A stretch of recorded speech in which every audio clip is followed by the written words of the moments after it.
listening to this episode of History's Greatest Battles. As always, there's a link in the show notes you can click to send me a text message. I think often when we, in this day and age, hear of the Ottoman Empire, we imagine some far-flung, smaller vassalage in the East that had a small part to play in world events. But your great-grandparents and their parents before them would have known very well of the Ottoman Empire and would have listened to what was happening or read of what was happening to it with a certain degree of respect and fear in their hearts. The Ottoman Empire did much more than just play a small part in World War I. For centuries, it had an inordinate influence on all major players to its west in Europe and to its east. Let's sit back and experience the 9-year-long Battle of Brusa. Welcome to History's Greatest Battles, Season 1, Episode 30, The Battle of Brusa, 1317 to 1326.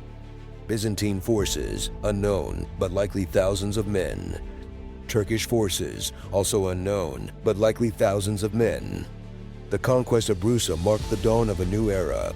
Osman I, his name now etched in the chronicles of history, and his heirs rose as the unchallenged lords of Asia Minor. With this single victory, the Ottoman Empire was born, its shadow poised to stretch across continents and reshape the fate of empires for centuries to come. The Turks, a fierce and restless people, emerged not from the soil of modern Turkey, but from the untamed heart of Turkestan, the rugged expanse of Central Asia where only the strongest survived. By the mid-6th century, the Turks, driven by their indomitable spirit, united into a vast tribal confederation, only to fracture soon after, cleaving into eastern and western factions, each brimming with ambitions of conquest and dominion. The Eastern Turks, bold and cunning, engaged in a fierce stance of alliance and warfare with the mighty Tang dynasty of China, sometimes standing as their allies, but more often feeling the sting of defeat in battles that shook the heavens. Meanwhile, the Western Turks earned their name as conquerors, seizing vast territories from the Oxus River to the shores of the Mediterranean, their war banners casting long shadows over a trembling world. Their first bold stride into the pages of Western history came when they clashed with Arab forces, pushing Islam beyond Persia into the heart of Central Asia, a collision of worlds that would echo. These once pastoral Turks, hardened by life on the steppes, found themselves face to face with the grandeur of Persian and Byzantine civilization. Slowly they turned toward the religions of the West, embracing Islam, though some still held to their faiths with iron grip. It wasn't long before Turkic warriors, eager for glory, filled the ranks of Muslim armies, some as free men, others as slave soldiers, paving the way for the legendary Mamluks and the future Janissaries of the Ottoman Empire. These Turks were reborn as Ghazi, fearless border warriors called upon by Muslim rulers to guard the empire's northeastern frontier, where the edge of civilization met the raw, untamed wilds of the steppe. At this decisive moment, the Western Turks themselves divided, the Eastern faction rising as the Ghaznavids, while the Western faction took up the mantle of the Seljuks, each forging new paths of conquest and power. The majority of the Turks embraced the strict tenets of Sunni Islam with zeal, spreading the faith wherever their iron-tipped spears carried them. From their stronghold in Ghazna, a city just southwest of modern Kabul, the Ghaznavids surged eastward into India through the 10th and 11th centuries, wielding their power and thrusting their religion into new lands. Their crowning achievement was the introduction of Islam into India, yet the brutal force with which they imposed conversion cast a long shadow, making them more feared than embraced. Yet it was not the Indian defiance that brought the Ghaznavids low, but the rising might of their own Turkic brethren, the Seljuks, who shattered them in the crucible of war. The Western Turks, under the banner of their fierce leader Seljuk, likewise pledged their swords to Muslim rulers, serving with the same ferocity that would one day make them legends. Stationed on the Asian frontier, the Seljuks drew swarms of Turkic tribes newly converted to Islam until the land ceded to them by Muslim rulers could no longer sustain the growing horde of nomads hungry for space and for conquest. Their swelling ranks only magnified their military power, but it also intensified their hunger for more grazing lands, pushing them ever westward in search of new territories to claim. As the Buyid dynasty withered and the Ghaznavids turned their gaze toward India, the Seljuks seized the moment. Sweeping across the lands west of Persia with startling ease, carving out their own domain. They crushed the Ghaznavids in 1040, then in 1055 marched into Baghdad, not to sack it, but to restore the city to Sunni dominance, wresting it from the grip of Shiite rule. Their conquest of Baghdad was not for plunder but for faith, reclaiming the city from the Shiites and restoring it to the strict order of Sunni Islam. The marriage of the Seljuk leader to the caliph's sister, followed by his elevation to the title of sultan, solidified the Seljuks as the dominant military and political power in the Middle East, their authority now unchallenged. Driven by fervor and ambition, the Seljuks thundered across Armenia, the Levant, and into Asia Minor, where their greatest general, Malik Shah, dealt a crushing blow to the Byzantines at Manzikert in 1071, a victory that has echoed through the ages. Though fiercely committed to the restoration of Sunni Islam, the Seljuks did not force conversions as the Ghaznavids had done in India, choosing instead a different path, one of religious tolerance within their growing empire. While Christians and Jews became subjects under Seljuk rule, they were not persecuted, for the Seljuks upheld the teachings of Muhammad, governing with a measured hand of tolerance. Having secured their grip on Asia Minor, the Seljuks chose Konya as their capital, a city steeped in ancient history, its roots reaching back to the days of the Hittites.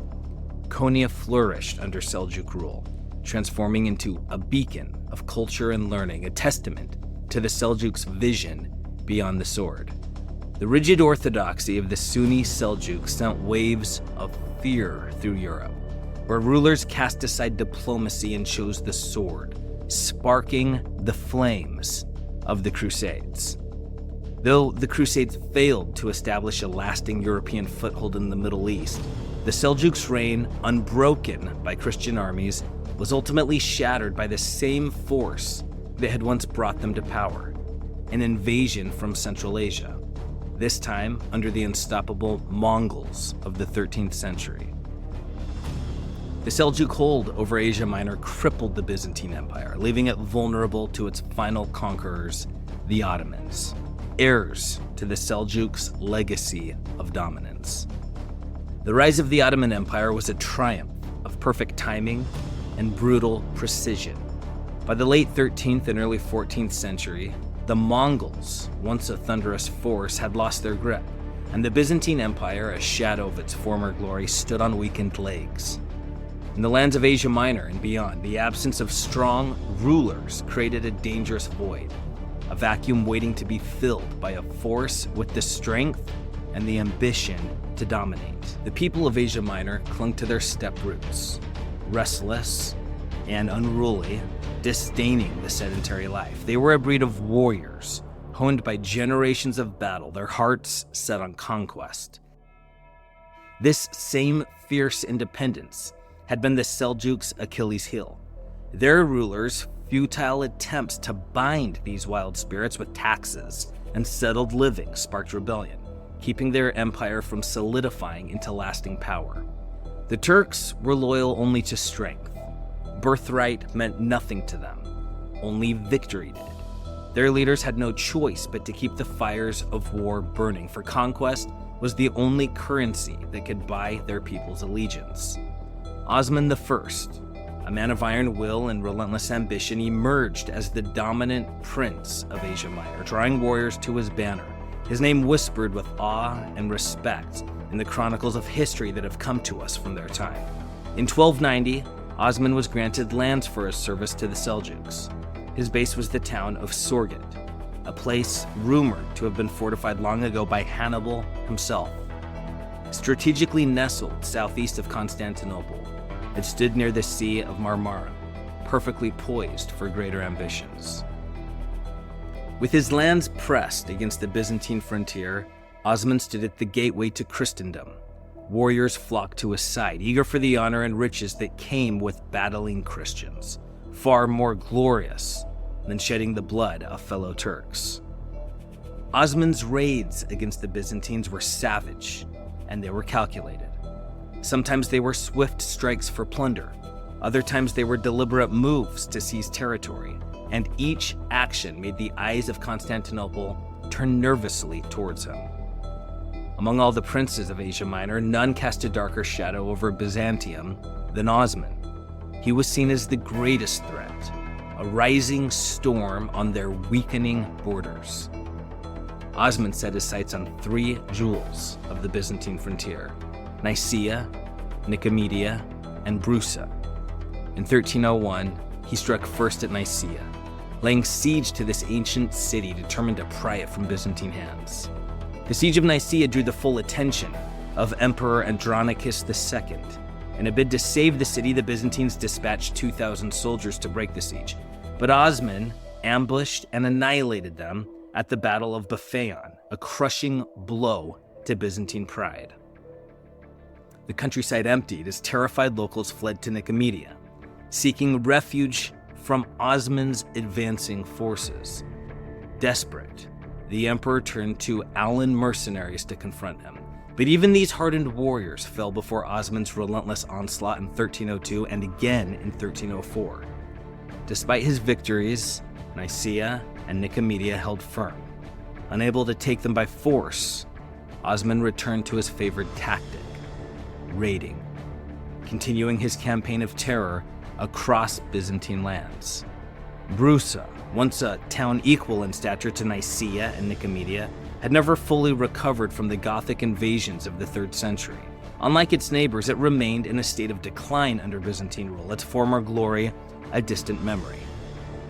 Before Constantine had forged his empire, Brusa's defenses had been meticulously rebuilt, its walls a bulwark of strength.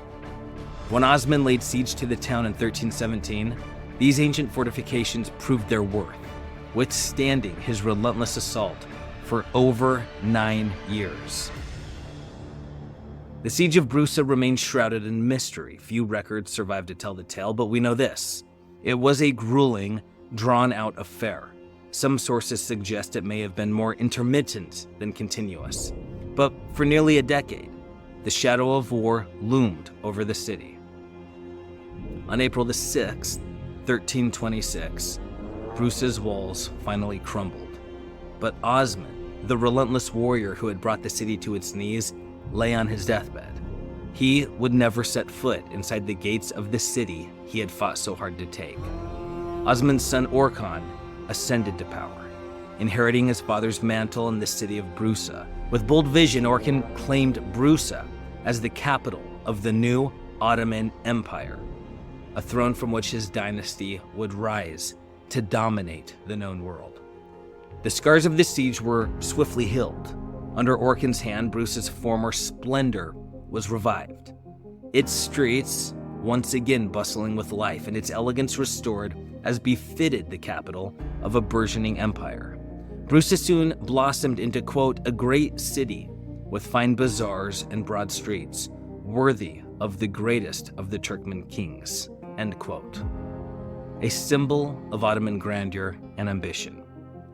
While Osman may have sown the seeds, it was Orkhan who truly forged the power of the Ottomans, turning a fledgling dynasty into an unstoppable force on the stage of history. In 1331, Orkhan shattered a Byzantine relief force and seized Nicaea. 6 years later, in 1337, Nicomedia too fell under his relentless grip, making the collapse of the last Byzantine strongholds in Asia Minor. Each victory stoked the fires of Ottoman ambition, drawing more warriors to Orkhan's banner, eager to fight for the rising empire that now seemed unstoppable. Though brief moments of peace flickered, such as Orkhan's marriage to a Byzantine princess, the Muslim Ottomans and Christian Byzantines remained locked in opposition, their animosity shaping the future of the region. Orkhan's son, Suleiman, led the Ottoman armies across the Dardanelles, pushing into Thrace with the precision of a master strategist. With this conquest, the capital shifted from Brusa to Adrianople, signaling the Ottomans' growing presence in Europe. In 1453, Mehmet, a descendant of Osman, achieved what had once seemed impossible. He conquered Constantinople, the last bastion of Byzantium. Renaming it Istanbul, he made it the jewel of the Ottoman Empire, a capital that would endure until the empire's fall in 1919. The Ottomans triumphed where the Seljuks had faltered, for they mastered what the Seljuks could not. They overcame their nomadic roots and forged a lasting empire. Quote, "The astonishing achievement of the Ottomans," writes McCarthy, "was breaking the cycle of birth, short life, then dissolution that characterized the earlier nomadic empires," end quote. The Ottomans endured, defying the fate of their predecessors. This remarkable endurance was largely due to the extraordinary leadership of the first 9 Ottoman sultans, a chain of rulers whose prowess spanned 2 centuries, each one building upon the might of the last. Through relentless campaigns, first against the Byzantines, then the Christians of southeastern Europe, and finally the Shiites of Persia, the Ottomans channeled the warlike nature of their people, feeding the hunger for battle and for expansion. Yet the Ottomans were no mere warmongers. By embracing Christian and European advisors, adopting military innovations, and harnessing new technologies, they gradually guided their empire toward a more settled, stable way of life. The Sultan, firmly seated in the capital, allowed the provinces a degree of autonomy, but it was the unifying force of shared culture, shared religion, and shared economic life that held the empire's vast population together, binding them under a common banner in those early centuries. Osman's lifetime of warfare against the Byzantines, coupled with his legacy of shrewd leadership, transformed Brusa into an imperial capital. Even when the capital moved to grander power centers, Brusa remained a city of beauty and reverence.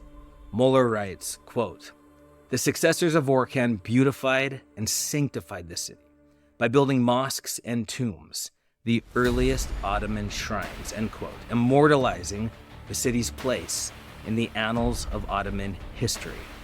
And yet, as we've discovered in previous episodes, this martial power that the early sultans had wielded to glue together a vast empire, create beauty, gather intellectuals, and advance the cause of civilization, and somehow keep the bloodshed and rivalries at bay, and even geographically in place, eventually fell with catastrophic worldwide results. As the historian Marion Kent has said, quote, "The fragmentation of the Ottoman Empire, with its implied threat to European peace, had produced rivalry and tension in the political relations among the powers. The Ottoman Empire was vulnerable to many pressures. Spread over a vast area, it contained many subject peoples in many diverse regions, fighting a rearguard battle with nationalist independence movements within its borders, and European imperial ambitions from without them. The empire had one trump card: the general desire of the European powers for it to survive as a political entity. For its total disintegration was a worse alternative," end quote. But disintegrate it did. The worse alternative has happened, leading us to the inevitable phrase in both political circles and pop lyrics, the ever-elusive, and as of yet unattainable, peace in the Middle East.